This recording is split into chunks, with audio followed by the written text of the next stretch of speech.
आइए आज की क्लास स्टार्ट करते हैं यूपी टेट परीक्षा के कुछ एमसीक्यूज़ के साथ।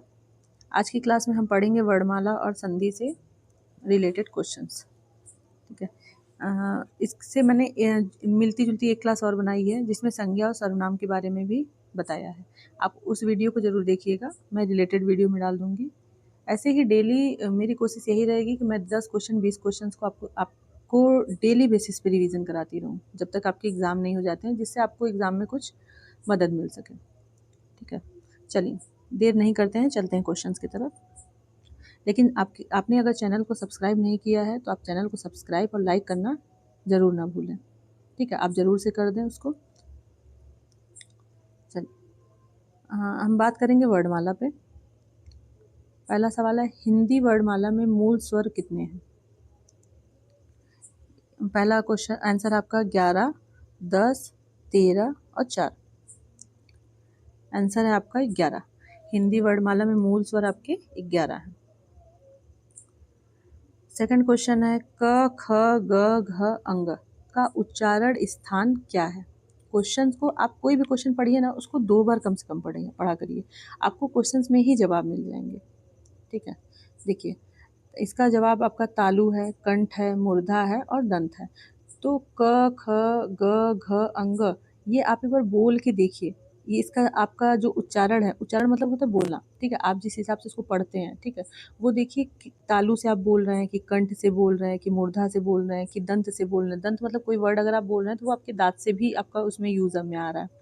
कंठ मतलब गला। ठीक है, उस हिसाब से कैसे आपका यूज में आ रहा है आप उससे भी आंसर निकाल सकते हैं। देखिए इसका आंसर है कंठ। अब देखिए क ख ग, अब जैसा बोलेंगे ना तो आपके गले से आवाज आएगी बीच से एकदम। ठीक है, तो वो कंठ हो गया आपका। थर्ड क्वेश्चन आपका है, हिंदी वर्णमाला में आयोग व वर्ण कौन से हैं? चलिए ऑप्शन देखते हैं, अ आ ई अंग अह उ ऊ। इसका आंसर आपका अंग अह। चलिए थर्ड क्वेश्चन तरफ चलता है आपका। फोर्थ क्वेश्चन, निम्न में से अतःस्थ व्यंजन कौन सा है? ऑप्शंस की बात करें, क स य त। अंतःस्थ व्यंजन की बात कर रहा है। ठीक है, इसका आंसर है य। देखिए अंतःस्थ व्यंजन आपके देखिए 4 हैं, य र ल व। ठीक है, ये सब आपको छोटी छोटी कुछ चीजें याद करनी पड़ेंगी। अंतःस्थ व्यंजन कौन सा है, य र ल व। अगर ये आप चारों याद कर लेंगे तो चारों में से कोई भी अगर ऑप्शंस में होता है, ठीक है, य के जगह इसमें चलिए एक ही ऑप्शन दिया है। ठीक है, अगर कोई भी होता है तो वो आपको इजिली आप आंसर दे पाएंगे। चलिए सेकंड क्वेश्चन की बात करें आपका, श स स ह कौन से व्यंजन कहलाते हैं? ऑप्शंस की बात करें अगर तो स्पर्श व्यंजन, ऊष्म व्यंजन, संयुक्त व्यंजन, अंतःस्थ व्यंजन। ठीक है, अब आप बोल के देखिए, स स स ह। अब इसमें आपका स्पर्श हो रहा है कि उष्मा निकल रही है। ठीक है, तो आप उसको एक बार बोलिए, देखिए ऊष्म व्यंजन श स स ह। आप इसको एक बार बोलिए, देखिए आपके मुंह से उष्मा निकलेगी थोड़ी। ठीक है, आप लॉजिक से भी कुछ क्वेश्चंस लॉजिक से ही सॉल्व हो जाता है। ठीक है, उसमें आपको याद करने की ज़रूरत नहीं है। आप उसको बोलिए, एक बार रिवीजन करिए और अपने एक बार माइंड में आप उसको सेट बैठा लीजिए कि जो तालु का यूज़ हो उसमें तालु हो जाएगा आपका, जो कंठ से आवाज़ निकल रही है वो कंठ हो जाएगा। ठीक है, इसमें आपका देखिए उष्मा का आपको बोध हो रहा है, उष्मा का ज्ञान हो रहा है, तो अब थोड़ा सा आपको खुद पता होना चाहिए, थोड़ा सा लॉजिक लगाइए इसमें। ठीक है, इसमें आपका उष्मा व्यंजन हो गया। चलिए छठवें क्वेश्चन की बात करें, छ त्र ज्ञ स्र कौन से व्यंजन हैं? ठीक है, अब आप इसको 2 बार बोलिए। अब देखिए ऑप्शन दिया, संयुक्त व्यंजन, ऊष्म व्यंजन, स्पर्श व्यंजन और मूल व्यंजन। अब देखिए छ त्र ज्ञ, अब बोलने में अब देखिए ये आपका संयुक्त व्यंजन है। ठीक है, इसमें ऊष्मा वगैरह तो कुछ निकल नहीं रही है। चलिए सेकेंड क्वेश्चन की बात करें आपका, दंत्य वर्ड कौन सा है? दांत से उच्चारण, ऐसा वर्ड जिनका दांत आपके बीच में दांत आएंगे। ठीक है, दांत जैसे कोई वर्ड बोलेंगे तो उसमें दांत का प्रयोग आपका होगा। देखिए प त च क, आप इसको बोल के देखिए। देखिए प त च क, अब देखिए त, प बोलने पे दांत यूज में आ रहा है? नहीं। अब च बोलिए, देखिए च दांत नहीं आ रहा है। क देखिए आपका कंठ से निकल रहा है। तो आपका त त देखिए बोलिए तो आपकी जो जीभ है वो आगे के दांत से थोड़ी टच हो रही है, त, ठीक है, तो वो आपका हो गया दंतत्य वर्ण। अब नेक्स्ट क्वेश्चन की अगर बात करें, हिंदी में मूल व्यंजन कितने हैं? अब ये तो आपको याद करना पड़ेगा, इसका तो कोई लॉजिक नहीं है। देखिए 33, 52, 11 या 14। तो आपका मूल व्यंजन आपका है 33। अब देखिए व्यंजन 33 है, वर्ड आपके 52 है, ठीक है। अब आप इसको याद कर लीजिए, अगर ये क्वेश्चन आता है तो ये क्वेश्चन तो बिल्कुल नहीं छूटेगा, और बेसिकली ये 100% सभी को पता होगा, ठीक है। अगर आपको ये नहीं पता, आपको ग्रामर का बेसिक भी नहीं पता, ठीक है। तो व्यंजन आपके 33 है, वर्ड 52 है।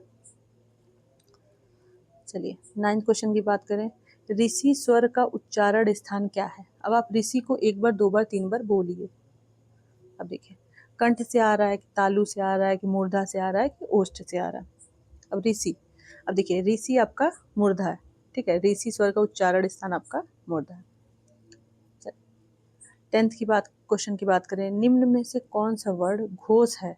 घोष मतलब होता है सघोष, ठीक है, घोष सघोष एक ही को कहता है। क च द त, ठीक है, ऑप्शंस आपके हैं क च द और त। देखिए आंसर आपका द। प्रत्येक वर्ग का तीसरा चौथा पांचवा वर्ड सघोष होता है, ठीक है। प्रत्येक वर्ग का जो आपका क ख ग घ अंग आपको अगर याद होगा तो आप उसको एक लिख लीजिए, ठीक है। उसमें जो तीसरा चौथा और पांचवा वर्ड होगा वो आपका सघोष होगा। चलिए अब हम बात करेंगे संधि पे। अभी हमने वर्ड पढ़ लिया, अब हम संधि पे देखेंगे कि संधि के कौन कौन से क्वेश्चन हैं। देखिए विद्यालय में कौन सी संधि है? विद्यालय, ठीक है। देखिए दीर्घ स्वर संधि, गुण स्वर संधि, व्यंजन संधि और विसर्ग संधि। इसका आंसर आपका दीर्घ स्वर संधि, विद्याधन आलय, तो ये आपका दीर्घ स्वर संधि है। चलिए नेक्स्ट क्वेश्चन आपका, सूर्योदय का सही संधि विच्छेद क्या है? अब संधि विच्छेद करना तो हाँ सभी को आता होगा, ठीक है। ऑप्शन चलिए हम इसका देखते हैं। सूर्य धन दय, सूर्योधन दय, सूर्य धन उदय, सूर्य धन उदय। सूर्योदय का संधि विच्छेद। देखिए इसका आंसर है सूर्य धन उदय, और यह आपका गुण संधि है। सेकंड क्वेश्चन की बात करें तो स्वागत में कौन सी संधि है? स्वागत, ठीक है, दीर्घ संधि, यड़ संधि, वृद्धि संधि या अयादि संधि। हम संधि पे इसकी जो डिटेल्स में क्लास है, अगर आप कहेंगे तो कोशिश मेरी रहेगी कि मैं संधि पे आपको डिटेल्स में थ्योरी में पढ़ा दूँ, ठीक है। इसमें मैं आपको अभी बहुत डीप में नहीं पढ़ा सकती कि कौन सी संधि कैसी होती है, दीर्घ संधि कैसी है, यड़ संधि कैसी है, वृद्धि अयादि, तो सारे संधियों के बारे में आपको अलग अलग क्लास में बताना पड़ेगा, ठीक है। अभी तो मैं MCQ सॉल्व करा रही हूँ, क्योंकि जहाँ तक सभी का कहना है कि MCQ जितनी ज़्यादा आपकी प्रैक्टिस होगी, ठीक है, क्योंकि जो थ्योरी होती है वो नॉर्मली सभी पढ़े होते हैं, स्टार्टिंग से पढ़े होते हैं, तो थ्योरी बहुत लोग नहीं पढ़ना चाहते, ठीक है। MCQ आपके एग्जाम में हेल्पफुल होता है, आपका रिवीजन हो जाता है, और MCQ में ना कई तरह के क्वेश्चन होते हैं, ऐसा नहीं है कि उसमें एक ही टॉपिक पे क्वेश्चन है, उसमें आप 10 क्वेश्चन कर रहे हैं तो 10 सवाल अलग अलग तरीके के होते हैं, ठीक है। तो इसलिए MCQ ज़्यादा बेनिफिट होता है। लोग कहते हैं ना मॉक टेस्ट लगाना चाहिए, तो मॉक टेस्ट लगाने के कुछ ऐसे ही फायदे होते हैं। चलिए इसका आंसर देखते हैं आपका यड़ संधि, ठीक है। सु प्लस आगत, स्वागत का संधि विच्छेद, आप इसी बहाने कम से कम इसमें संधि विच्छेद कैसे किया जाता है वो भी देखिए, आंसर में आपका लिखा हुआ है। अगर पूछ लिया जाता है स्वागत का संधि विच्छेद कीजिए या स्वागत का संधि विच्छेद क्या होगा, तो सु प्लस आगत, ये हो जाएगा आपका संधि विच्छेद। चलिए नेक्स्ट क्वेश्चन की बात करें, अत्याचार का सही संधि विच्छेद क्या है? देखिए अभी तक मैंने भी सुस्वागत का, अगर यही पूछ लेता सुस्वागत का संधि विच्छेद क्या है, तो आप कैसे करते, ठीक है। देखिए उसी तरीके से ये दिया, अत्याचार का संधि विच्छेद क्या है, ठीक है। अत्याधन चार, अतिधन चार, अतिधन आचार, अत्य प्लस चार। इसका सही जवाब है अति धन आचार, ये यड़ संधि है। अब इसमें यह तो अत्याचार का पूछ ले कौन सा संधि है, तो आप ये भी जवाब दे लेंगे यड़ संधि, और अगर संधि विच्छेद पूछ लेता है तो आप संधि विच्छेद भी बता सकता है। चलिए नेक्स्ट क्वेश्चन की अगर बात करें, मनोहर में कौन सी संधि है, ठीक है। अब इसमें संधि भी पूछ रहा है, अब मनोहर का संधि विच्छेद भी पूछ सकता है, ठीक है। अब देखिए ऑप्शंस आपका स्वर संधि, व्यंजन संधि, विसर्ग संधि, या इनमें से कोई नहीं। चलिए जवाब इसका हम देखते हैं। इसमें है विसर्ग संधि। ठीक है, मनोहर में कौन सी संधि है? विसर्ग संधि। अब विसर्ग संधि मनोहर का संधि विच्छेद अगर करें तो मनोहर का संधि विच्छेद क्या होगा? मनः धन हर, ये होता है आपका मिला के मनोहर। चलिए नेक्स्ट क्वेश्चन की बात करें। सदैव में कौन सी संधि है? सदैव में कौन सी संधि है? इसमें देखिए एक क्वेश्चन में आपका दो दो क्वेश्चन सॉल्व हो रहा है, एक संधि विच्छेद और कौन सी संधि है, संधि के नाम। चलिए, वृद्धि स्वर संधि, गुण स्वर संधि, अयादि संधि और व्यंजन संधि। देखिए ये है आपका वृद्धि स्वर संधि। अब देखिए सदैव का संधि विच्छेद क्या होगा? सदा धन एव, एव नहीं होगा, कुछ लोग एव कर देते हैं। ठीक है, तो इसको ध्यान दीजिएगा, क्योंकि देखिए सदैव में ए की मात्रा है तो लोग सदा धन एव कर देते हैं, सदा धन एव। ठीक है, ये नहीं रहेगा, सदा धन एव रहेगा, सदैव हो जाएगा आपका। ये वृद्धि स्वर संधि है। चलिए नेक्स्ट क्वेश्चन की बात करें। जगदीश का संधि विच्छेद क्या है? ठीक है, जगदीश का ऑप्शंस देखें हम, तो ए है आपका जगत धन ईस, बी है आपका जगत धन ईस, सी है आपका जग धन ईस, डी है आपका जगत धन ईस। चलिए आंसर इसका है आपका जगत धन ईस, ये आपका व्यंजन संधि है। अब अगर यही पूछ ले जगदीश में कौन सी संधि है, तो व्यंजन संधि है, और संधि विच्छेद अगर पूछ ले तो आप कर लेंगे, जगत धन ईस, ये हो गया आपका जगदीश। बड़ी ई की मात्रा अगर है तो वो आपका ईस, बड़ा ई रहेगा उसमें धन के बाद, जगत धन ईस। चल नेक्स्ट क्वेश्चन देखते हैं। पवन में कौन सी संधि है? ठीक है, पवन में या तो आपका संधि का नाम पूछेगा या तो संधि विच्छेद पूछेगा। संधि में दो ही क्वेश्चन आते हैं मोस्टली। ठीक है, देखिए दीर्घ संधि है, गुण संधि है, अयादि संधि है और वृद्धि संधि है।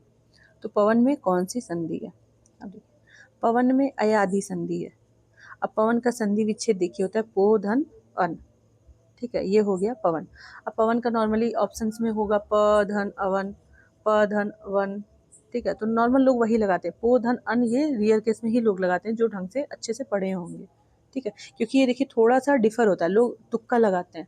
अब पवन का लोग तुक्का क्या लगा सकते हैं? प धन अन, प धन अवन। ठीक है, ये प धन न पवन ऐसे कर देंगे। पो धन अन, इसमें लोग कहेंगे पवन में कहीं ओ की मात्रा ही नहीं है। ठीक है, तो ये अयादि संधि होता है। ठीक है, इसमें पो धन अन होता है, तो ये हो जाएगा आपका पवन। अब चलिए नेक्स्ट क्वेश्चन की बात करें। निश्चल में संधि विच्छेद होगा। अब निश्चल में का क्या संधि विच्छेद होगा? ऑप्शन देखिए, निस्धनचल, निधनचल, निधनचल, निश्धनचल। अब देखिए अभी तक हमने इसे पवन का बताया था ना, लोग तुक्का लगाते हैं। अब इसमें देखिए लोग तुक्का क्या लगा सकते हैं। देखिए ऑप्शंस आपका है निधनचल, ये है विसर्ग संधि। निश्चल, अब लोग देखिए या तो पहला ऑप्शन लगा देते हैं निस्धनचल, या तो लास्ट का ऑप्शन लगा देते हैं निश्चल, क्योंकि लोग वर्ड को ही तोड़ देते हैं। लोग संधि विच्छेद की जो थ्योरी होती है उसको पढ़ते ही नहीं, लोग बस तुक्का लगा देते हैं कि इसमें क्या होगा। अब देखिए विसर्ग संधि अगर जो पढ़ा होगा उसको पता होगा। अब निधनचल, तो जो एकदम जिसको एग्जैक्ट आता होगा वही आंसर देगा। ठीक है, तुक्का लगाने वाले सेकंड ऑप्शन पे जाएंगे ही नहीं, सेकंड और थर्ड पे, क्योंकि नी धन चल, देखिए थर्ड ऑप्शन है नी धन चल, तो उसको बनाएंगे नीचल बनेगा। ठीक है, अब नी धन चल, अब लोगों के दिमाग में आएगा ये तो निश्चल हो जाएगा। ठीक है, तो वो उसके लिए आपको संधि की थ्योरी पढ़नी होगी, तो हमारी कोशिश यही है। ठीक है, आप एक बार संधि की जो थ्योरी होती है वन लाइनर, आप एक बार उसको पढ़िए, फिर संधि का क्वेश्चन करिए, अन्यथा आप संधि के जो क्वेश्चन होंगे आप उस पर को टिक मत करिए। क्योंकि सर्वनाम हो गया, संज्ञा हो गया, तो संज्ञा सर्वनाम तो थोड़ा सा लॉजिक पे चल जाता है, लेकिन जो संधि है ना वो उसको आपको थोड़ा सा पढ़ना पड़ेगा थ्योरेटिकल। चलिए नेक्स्ट क्वेश्चन की बात करें।